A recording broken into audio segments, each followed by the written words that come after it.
say, yo, we're just not going to give Glue space. We're going to make sure we can stay far, far away. And SRG is like, you know what?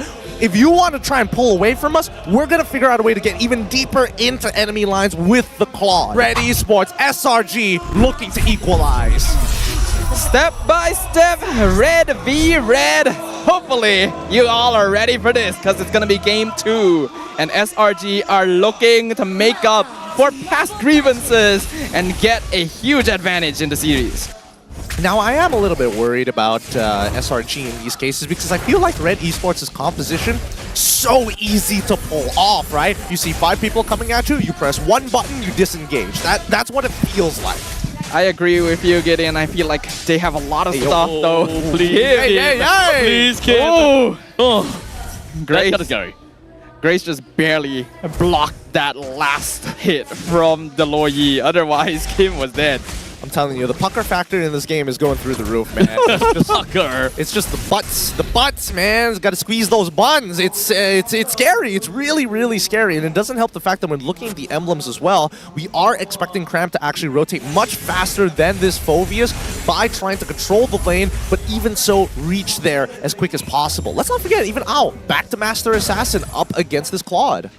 If he's able to get going, we've already seen how much damage Iritel can do. He farmed a little slower than Innocent in the previous game, but I feel like Iritel will have a greater impact compared to Claude at most stages. So farm speed, we'll have to see.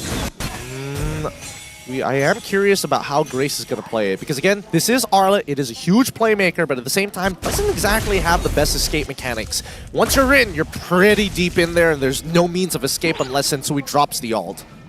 But I don't think Grace is too... hold on. Oh, deadly catch all the way up to the top lane. Innocent hopes to run away, but he decides to run right in the face of Owl!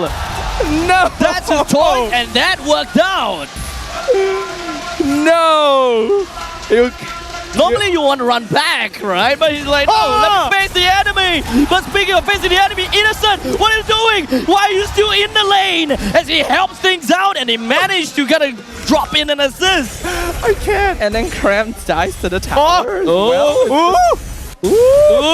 Great, looking for him. But it doesn't seem like they will be able to find the Innocent at this point in time. Owl wants to catch up, but wasn't able to. What is this Pucker Fest? Oh man, when you said pucker factor, the teams heard you. It's too literal. It's too literal. I feel like my vertigo is kicking in. It feels like I'm looking at the side of like a 20-story building, and then I can't see the bottom where the pavement is. And I'm like, nah. I don't want to stand so close to the edge anymore. At this point in time, Gideon is just inside out. I'm about to throw up. The margins are very, very narrow. And I think that Red Esports generally should have a better way of opening up the map compared to SRG. But like, it felt like that early game, hey, we don't need the information. It's about trading. In comparison, I think Red Giants will be able to make stuff happen quicker because they do have this mid trio of Matilda, Loyi, Alpha compared to Red Esports.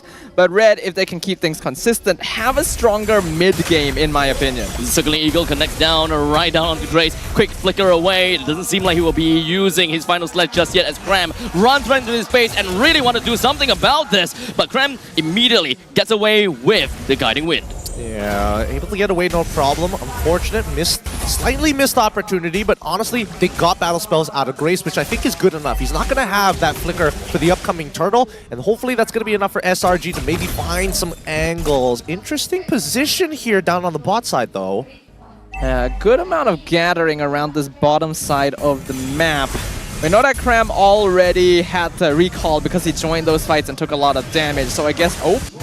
Actually lands, but Yums, he did manage to just get himself away pretty simply. Red Esports doesn't seem like they have very good follow-ups even after their final slash.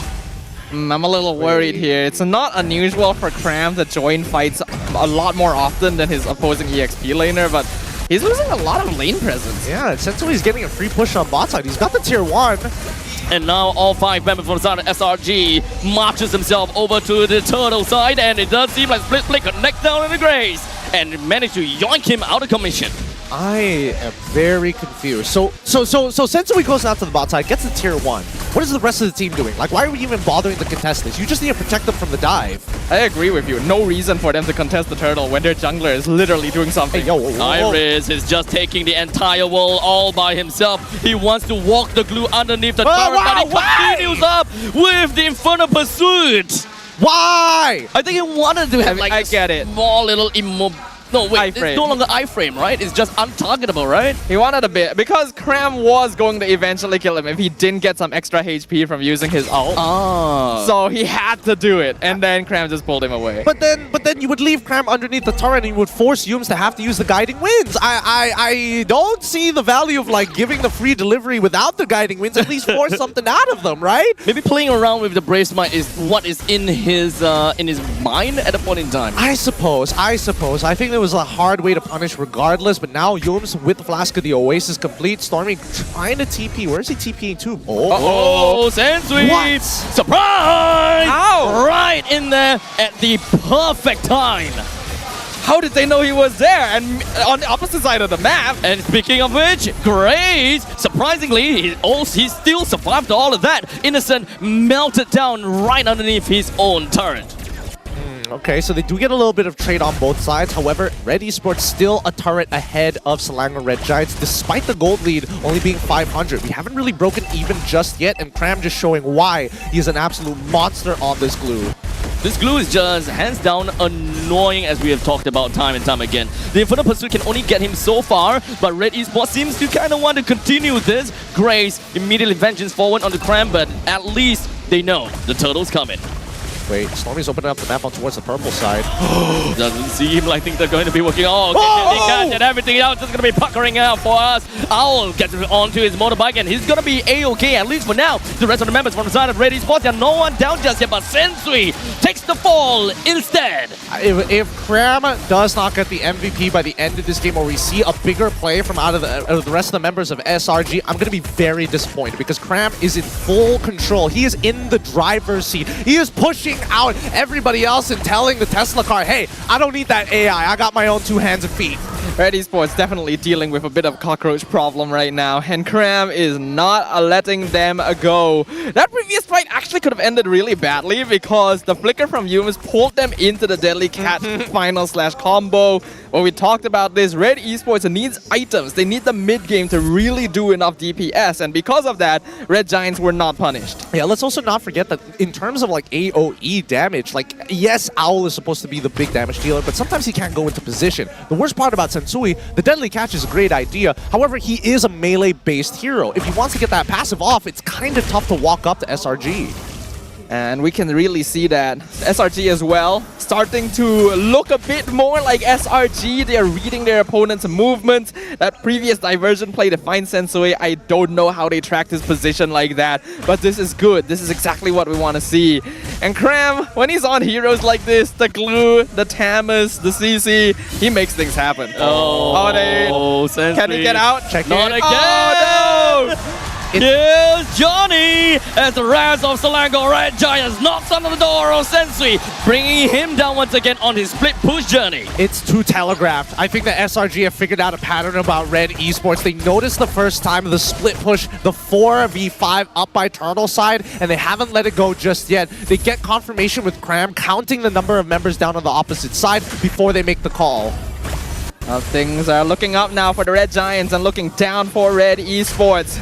Everyone wants a piece of Cram. And look at this. Red eSports, they choose to slap the cockroach right in the face, but yet he's still flying around. Well, at least, well, he's kind of half dead at this point in time. But Selangor Red Giants, they still manage to get a lot of heal right out of that. I know we keep calling him a cockroach, and some people may take offense to Cram, but you have to admit, this man is eating nukes to the face. Just like cockroaches, he survives the toughest of scenarios, even if it's radiation. Cancer, not a problem. I'm Glue. I can take it. I feel like you guys wouldn't appreciate him in Singapore either because he's just leaving stuff on the floor everywhere. We're gonna find him, man. At this point, we're gonna find him. Well, the fight is ongoing here. They're rushing straight in. And immediately Innocent manages to find one. And do we have more of this? Red eSports, 3 men taken down. Selangor Red Giants, this is just annoying from the side of Cram. I swear, more teams are going to start picking up glue now that the world is watching us here in playoffs. We saw this in the regular season, and I've been waiting for a time where the rest of the world is going to figure out an answer to this Phoveus. But now, at least with the meta and the way that it's positioned in the draft, especially against Red Side, this is a great answer. Just look at the control he has. You know, I can't help but see Glue and just be like, yeah, that is someone that's going into Singaporean land and just throwing chewing gum on the floor. Well, he is in the Jellyman skin as well. Straight up. Yeah, eating it back and then throwing it back out again. Kind of the reason why we kind of banned chewing gums in the first place. Hold on. And not done. Sui gonna be taken down once again as now Graham makes his debut right in the face of Grace. Taking 2% off from the side of Red Esports while the Lord is preparing to plunder right down the middle lane. It kind of looks like SRG has kind of found their footing. They've got their momentum again back to regular season form. And now the rest of the Selangor Red Giants knocks onto the door on the side of Red Esports. And now the further pursuit from the side of Iris hopes that he will be able to keep people alive. But now it's just going to be left with Kim. What can he possibly do? As Selangor Red Giants knocks on the core and shattered it to the core. This is what we've been waiting for, isn't it, Gideon? This is the Selangor Red Giants. They've equalized at the very least. Trying their absolute best each time, but at least this is a much better showing than game number 1. In my mind, that game number 1